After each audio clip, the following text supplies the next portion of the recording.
to making a living, some folks go to work, others rely on government help. But what you might not know is that sometimes working hard doesn't really pay off. Well, here's the proof. A recent study found that several states actually pay welfare recipients better than people who work entry-level jobs. Fox 17's Michaela Lewis is here now to explain. Scott and Stacy, welfare recipients in Tennessee typically are not making more money than minimum wage jobs. But for more than half of the United States, it's a different story. We take a closer look at the study's disturbing trends. It's frustrating because you're working trying to make an honest living, and people who don't work, they're getting paid more than you. Ashley Hunter is starting a new job with the help of the local career center after being laid off. They help you, they prepare you, they give you the resources that you need as far as their sites online. Hunter is getting back in the workforce, but in states like California, others are making a living without working. The Cato Institute's The Work versus Welfare Trade-Off 2013 study found if you took a mother with 2 children who received all 7 of the most common benefits, she potentially could have benefits worth more than what she could earn in a minimum wage job in 35 states. According to Michael Tanner with the Cato Institute, in 13 states, welfare pays more than $15 an hour. Each state is different, but on an average, minimum wage pays about $7.25 an hour. Plus, Tanner says welfare recipients get multiple benefits provided through overlapping programs. We tend to think of welfare as a single program, but in reality,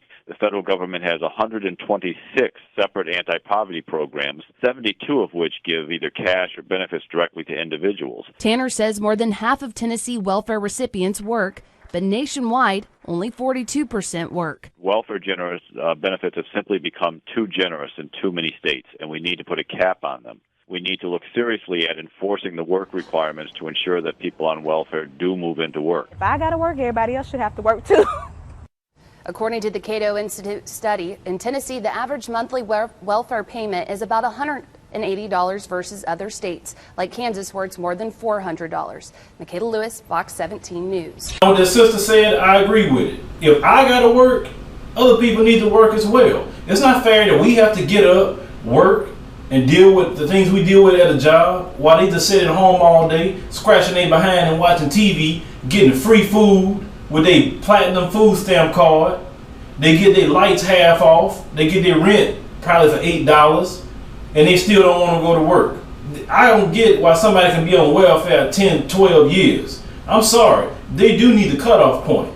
Now, when you are unemployed, you can get unemployment while you're looking for something else. But the people don't want to do that. They don't want to work. They got some, females that have kids just so they can get more benefits. So I've seen some people that's 3rd and 4th generation welfare recipients that they live their whole life on welfare, and that's sad. Who wants to live in poverty? I'd rather work by the sweat of my brow and earn my keep and do what's right for my family than sit up there being a beggar to the government. Because let me tell you something about this government. This government is broke. It's borrowing money all over the place. It's going to come a time that welfare going to be cut off. Then what you going to do? I'm telling you, it's going to come because they can't keep affording to give out all this money to able-bodied people that work. Now, prior to the welfare program, you was 1 or 2 options you had. Either you work or you don't eat. That was it. And before some people try to come to this video and say, yeah, those black people being on welfare, no. Everybody on that system. Everybody. I seen places that, they had just a bunch of white people. And I've seen a bunch of blacks. I've seen a bunch of Hispanics. I've seen even Asians on it. So everybody on that particular program. So let's not come up here about starting a racial thing. And also, if you want to get that deep into the racial thing, if you research it, let me tell you the top 3 people who get it anyway. First there's white, then there's black, then there's Hispanic, in that order. Black folks is not the top ones anyway, like a lot of Republicans like to put out there, the propaganda that black folks getting all the welfare. That's not true. Everybody getting it. So don't even come up there with that propaganda about black folks. It's not even about who getting it. It's the fact is these people need to get to work, and also need jobs out here for them as well. And instead of worrying about going fight over there in Syria somewhere, worry about creating some jobs here in the United States so people can get their behinds back to work, so you can tell them, hey, they got jobs hiring right down the street that hire you right now. Your welfare is going to be cut off at the end of this week because we set it up for you to get a job. But look at the economy. Look at it. It's sad. But once again, they're worried about Syria. And I'll get to that in another video another day. Hit me up in the comments, Future Commentary Squad YouTube channel. And when they put on this weave, do you notice their attitude change? They feel more confident about themselves. They feel like the weave gave them some sort of superpowers. And you put, if you cheat, it's over with. I can work anything else out with you, but I can't work out that cheating because you violated